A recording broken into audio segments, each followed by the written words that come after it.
안녕하십니까? 삶의 지혜와 깊은 영적 울림을 나누는 시간입니다. 오늘 우리는 성경 속 한 여인의 눈물에서 시작되는 길고도 가슴 아픈 그러나 마침내 희망에 닿는 이야기를 따라가 보려 합니다. 이 이야기가 당신의 마음에 작은 위로와 빛이 되기를 소망하며 잠시 이 말씀에 귀 기울이기 전 주님께서 여러분과 여러분의 가정에 평안을 주시기를 기도합니다. 만약 오늘의 이야기가 여러분의 마음에 와닿는다면 이 영상을 공유하고 좋아요를 눌러주시는 것은 더 많은 이들에게 희망의 메시지를 전하는 귀한 나눔이 될 것입니다. 여러분의 구독과 관심은 저희가 이 사역을 계속해 나가는데 큰 힘이 됩니다. 자, 이제 이야기의 문을 열어보겠습니다. 모든 것은 한 여인의 슬픔에서 시작됩니다. 그녀의 이름은 라헬입니다. 구약성경 창세기에 등장하는 라헬은 남편 야곱의 지극한 사랑을 받았지만 아이를 낳지 못하는 깊은 슬픔에 잠겨 있었습니다. 당시 사회에서 아이를 낳지 못하는 것은 여성에게 큰 고통이자 수치로 여겨졌습니다. 라헬은 하나님께 간절히 기도했습니다. 하나님, 저에게 자식을 주십시오. 그렇지 않으면 제가 죽겠습니다. 그녀의 기도는 절박함을 넘어선 절규였습니다. 하나님은 그녀의 기도를 들으셨고 마침내 기적처럼 아들을 품에 안겨주셨습니다. 그 아이가 바로 훗날 끔찍한 기근으로부터 온 세상을 구원하게 될 위대한 인물 요셉입니다. 그리고 몇 년 후 라헬은 다시 임신하여 둘째 아이를 갖게 됩니다. 만삭의 몸으로 그녀는 남편 야곱과 함께 베들레헴으로 향하고 있었습니다. 그런데 여정 도중 비극이 찾아옵니다. 길 위에서 갑작스러운 산통이 시작된 것입니다. 예루살렘에서 북쪽으로 약 8km 떨어진 라마라는 작은 마을 근처 길가의 한 나무 아래에서 그녀는 아이를 낳기 시작했습니다. 출산 과정은 몹시 힘들었고 무언가 잘못되고 있었습니다. 마침내 건강한 둘째 아들, 훗날 이스라엘 왕가의 혈통이 될 베냐민이 태어났지만 라헬의 생명은 꺼져가고 있었습니다. 갓 태어난 아기와 어린 요셉, 그리고 사랑하는 남편 야곱을 곁에 둔 채 라헬은 자신이 죽어가고 있음을 직감했습니다. 그녀는 다시는 자신의 아이들을 볼 수 없다는 생각에 비통하게 울었습니다. 내 아이들을 다시는 볼 수 없구나. 이것이 바로 성경에 기록된 첫 번째 자녀를 위해 우는 라헬의 모습입니다. 그녀가 숨을 거두자 남편 야곱은 그녀의 손에서 갓난아기를 떼어내야 했습니다. 그는 비통한 마음으로 그녀를 바로 그곳 라마의 길가에 묻었습니다. 그 후로 라헬의 무덤이 있는 라마는 한 어머니가 사랑하는 자녀들과 생이별을 해야 했던 슬픔과 단절, 그리고 깨어진 가족의 아픔을 상징하는 장소가 되었습니다. 어머니와 자식 간의 깊은 유대감, 그 애틋한 정은 우리 한국인들에게도 너무나 익숙하고 소중한 감정입니다.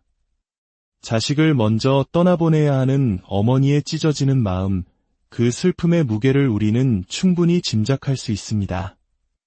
라마는 바로 그 어머니의 눈물이 서린 땅이 된 것입니다.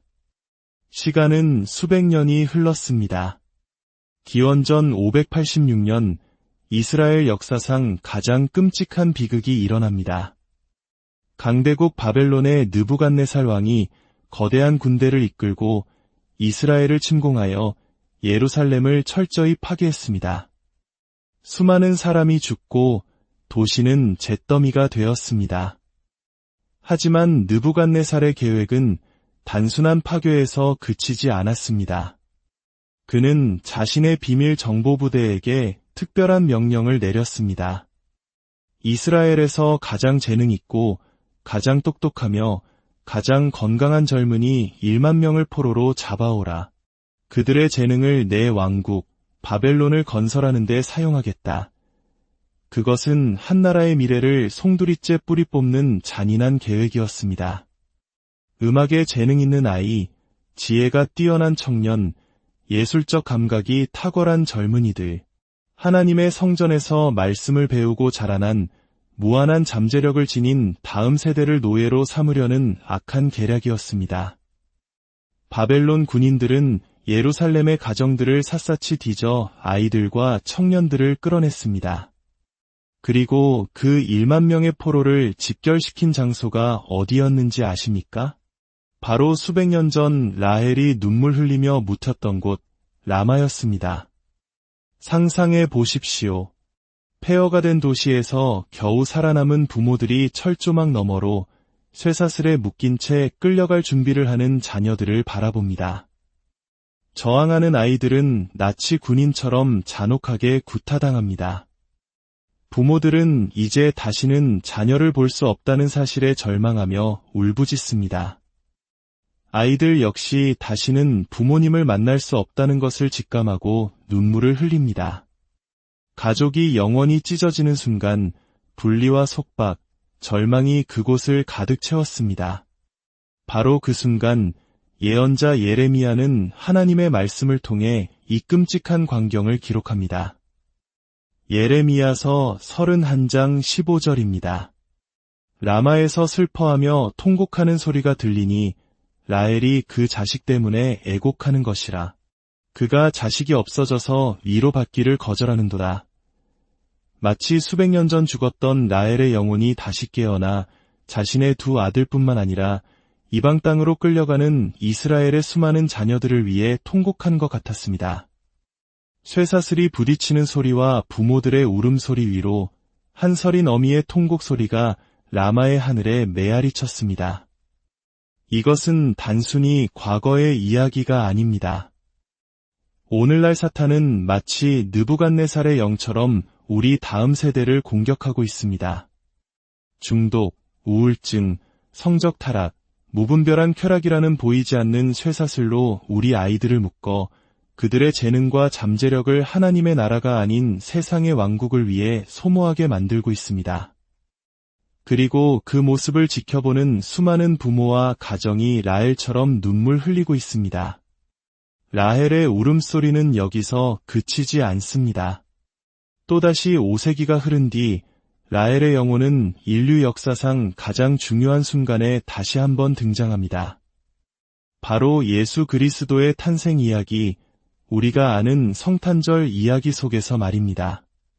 동방에서 온 박사들이 유대인의 왕으로 나신 이가 어디 계시냐고 물었을 때 헤롯 왕은 극심한 질투와 불안에 휩싸였습니다. 그는 자신의 왕위를 위협할 아기 왕을 제거하기 위해 끔찍한 명령을 내립니다. 베들레헴과 그 모든 지경 안에 있는 사내 아이를 2살부터 그 아래로 다 죽이라. 이 명령은 무고한 아기들의 학살이라는 역사적 비극으로 이어졌습니다. 헤롯의 군인들은 집집마다 쳐들어가 2살 아래의 사내 아이들을 닥치는 대로 끌어내 학살했습니다. 다시 한번 라마를 포함한 베들레헴 일대는 어머니들의 비명과 통곡으로 가득 찼습니다. 자식을 빼앗긴 어미들의 찢어지는 슬픔, 가족이 산산조각 나는 고통, 희망이 보이지 않는 절망이 그 땅을 뒤덮었습니다. 그리고 신약성경 마태복음 2장은 이 장면을 예레미야의 예언을 인용해 이렇게 기록합니다. 라마에서 슬퍼하며 크게 통곡하는 소리가 들리니 라헬이 그 자식들을 위하여 애곡하는 것이라. 창세기에서 예레미야 시대에서 그리고 예수님의 탄생 때까지 라헬의 울음은 3번에 걸쳐 성경에 기록됩니다. 이 3번의 사건은 모두 라마라는 같은 장소에서 다음 세대를 향한 악한 세력의 공격과 그로 인해 고통받는 가족의 슬픔이라는 공통점을 가집니다. 우리는 성탄절 이야기를 떠올릴 때 보통 천사들의 찬송이나 동정녀 마리아의 순종, 목자들의 경배 같은 아름다운 장면을 생각합니다. 솔직히 말해 우리는 동정녀 탄생이나 천사의 방문 같은 신비로운 경험에 쉽게 공감하기 어렵습니다. 하지만 우리가 놓치고 있었던, 그러나 가장 깊이 공감할 수 있는 성탄절 이야기의 한 부분이 바로 이것입니다. 바로 라헬의 눈물입니다. 지옥 같은 현실 속에서 가정이 무너지고 자녀를 잃은 슬픔에 잠겨 위로받기를 거절하는 부모의 마음. 이것이야말로 시대를 초월하여 우리 모두가 이해하고 공감할 수 있는 고통입니다. 마약에 빠진 아들을 보며 눈물 짓는 어머니, 잘못된 길로 들어선 딸 때문에 가슴을 치는 아버지, 서로에게 상처만 주다 뿔뿔이 흩어진 가족들. 사탄은 교회를 다니며 하나님의 자녀로 키워진 아이들의 잠재력과 재능, 그들의 소명을 빼앗아 세상의 노예로 만들려 합니다. 그리고 그 모습에 수많은 가정이 라헬처럼 울고 있습니다. 하지만 오늘 저는 여러분을 절망에 빠뜨리기 위해 이 말씀을 드리는 것이 아닙니다. 이 깊은 슬픔의 이야기 속에 하나님께서 심어두신 놀라운 희망의 약속을 전하기 위함입니다. 라헬의 통곡을 기록했던 예레미야서 31장은 바로 다음 구절에서 이렇게 선포합니다. 여호와께서 이와 같이 말씀하시니라. 내 울음소리와 내 눈물을 멈추어라. 내가 자녀를 위해 행한 수고가 헛되지 않아 상을 받을 것임이라. 그들이 반드시 적의 땅에서 돌아오리라. 여호와의 말이니라. 너의 장래에 희망이 있을 것이라. 너의 자녀가 자기들의 지경으로 돌아오리라. 할렐루야. 이것이 바로 하나님의 약속입니다. 사탄은 속삭입니다. 내가 아이를 교회에 데려가고 성경을 가르치고 기도해준 모든 수고가 다 헛되었다. 보아라, 내 자식은 이제 내 것이다. 그러나 하나님은 말씀하십니다. 아니다. 너의 수고는 결코 헛되지 않다. 너의 눈물의 기도를 내가 기억한다. 그들은 반드시 돌아올 것이다. 우리가 자녀를 위해 뿌린 믿음의 씨앗, 눈물의 기도는 사라지지 않습니다. 아이들이 잠시 방황하고 지옥 같은 시간을 보낼지라도 하나님의 은혜와 선하심이 결국 그들을 따라잡을 것입니다.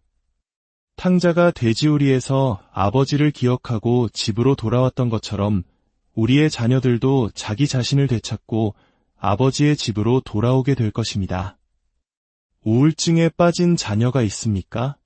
중독에 고통받는 자녀가 있습니까? 믿음으로 선포하십시오. 내 자녀는 반드시 적의 땅에서 돌아올 것이다. 당신의 가정에 희망이 있습니다. 자녀들이 하나님의 품, 가정의 울타리 안으로 돌아올 것입니다. 이것이 바로 성탄절 이야기의 핵심입니다. 예수님은 바로 이 라헬의 눈물을 멈추게 하기 위해 이 땅에 오셨습니다. 헤롯이 아이들을 죽이며 절망의 정점을 찍고 있을 때 하나님은 그의 아들 예수님을 애굽으로 피신시켜 보호하셨습니다. 사탄이 한 세대를 파괴하려 할 때 하나님은 그 파괴를 끝낼 구원자를 준비하고 계셨던 것입니다. 예수님의 탄생은 절망의 한복판에 피어난 희망의 시작입니다. 그분은 깨어진 가정을 회복시키고 쇠사슬에 묶인 자들을 자유롭게 하며 눈물 흘리는 자들을 위로하기 위해 오셨습니다. 그렇다면 이 놀라운 회복과 구원은 어떻게 우리의 삶에서 현실이 될 수 있을까요? 성경은 진정한 회심에 대해 말합니다. 사도행전을 보면 기독교인들을 박해하던 사울이라는 청년이 다메섹으로 가는 길에서 부활하신 예수님을 만나는 장면이 나옵니다. 강렬한 빛의 눈이 멀어 땅에 쓰러진 그가 가장 먼저 내뱉은 말은 이것이었습니다. 주님, 제가 무엇을 하기를 원하시나이까? 그는 주님, 이 어려움에서 저를 구해주십시오라고 말하지 않았습니다. 주님, 제 문제를 해결해 주십시오라고 말하지도 않았습니다. 그의 질문은 완전한 항복의 고백이었습니다. 이제 내 뜻이 아니라 주님의 뜻대로 살겠습니다. 제 삶의 주인이 되어 주십시오. 제가 무엇을 버리고 누구를 떠나고 어디로 가야 합니까?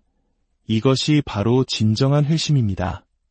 단순히 어려울 때 도움을 구하는 것을 넘어 내 삶의 모든 것을 주님께 내어드리고 그분의 뜻을 구하는 것입니다.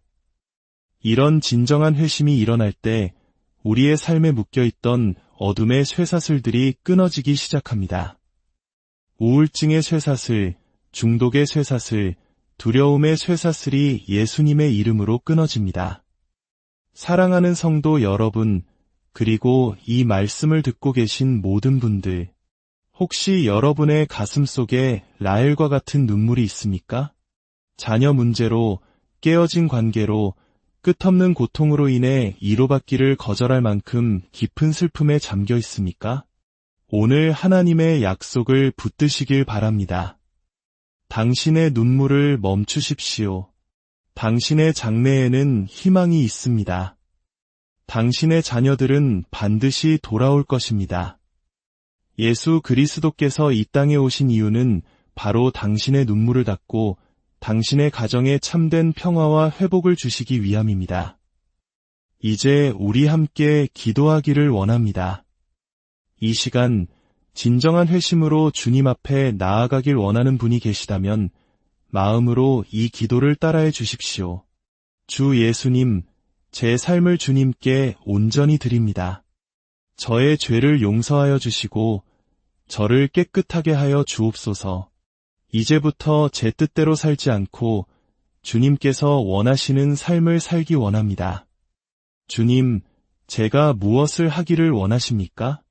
저를 인도하여 주시고 제 삶의 주인이 되어 주옵소서. 이제부터 저는 주님의 것이며 주님께서 이끄시는 대로 따라가겠습니다. 예수님의 이름으로 기도합니다.